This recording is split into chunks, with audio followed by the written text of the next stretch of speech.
I'm Sheila Brummer with Siouxland Public Media News. 258 Iowans died of opioid overdoses last year, and the state attorney general's office has launched a new website with the goal of connecting Iowans with services to treat addiction. It's not a status of life. It's not a series of wrongdoings.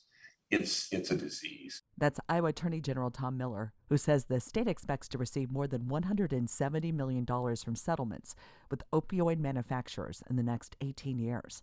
The money will be divided between state and local governments.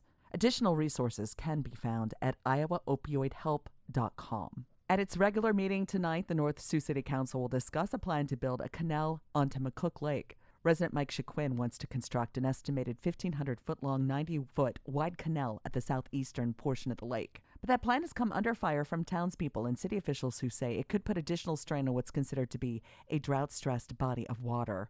A burn ban will start for Plymouth County tomorrow. The state fire marshal says conditions are such that open burning would be dangerous to life and property. One tri-state area U.S. senator disagrees with a top Republican colleague in Congress on the subject of abortion rights. U.S. Senator Mike Rounds of South Dakota was asked about the issue on a CNN political talk show over the weekend. Senator Lindsey Graham introduced a bill that would ban abortion nationwide after 15 weeks. Do you support the bill? No, I think right now we should allow the states to explore the different possibilities about the appropriate way. Here in South Dakota, we have one which is what I actually signed into law when I was governor back in 2005, 2006. But I think the individual states will come up with a whole lot of different ideas about how to appropriately discuss abortion in general. And then I think there will be a consensus over a period of years.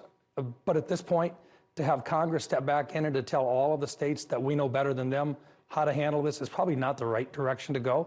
The Supreme Court ruled in June that abortion was not constitutional, therefore giving states the power to legislate abortion instead. In South Dakota, that meant the law in 2005 went into full effect, banning all abortions, even in the case of rape and incest. And Nebraska's ballot for the general election has been finalized, and voters will find two initiatives in November.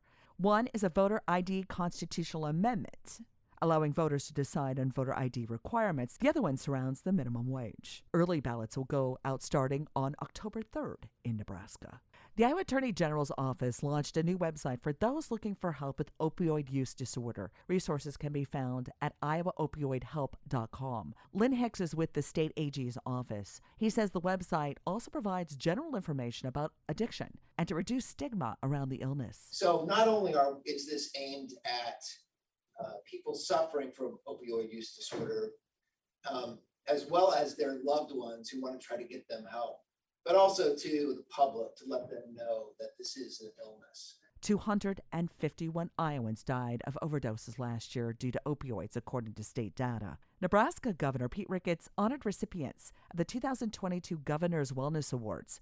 They were established to recognize employers who dedicate leadership resources and time to wellness efforts in the workplace. No Siouxland area organizations received this year's honor. For Siouxland Public Media News, I'm Sheila Brummer.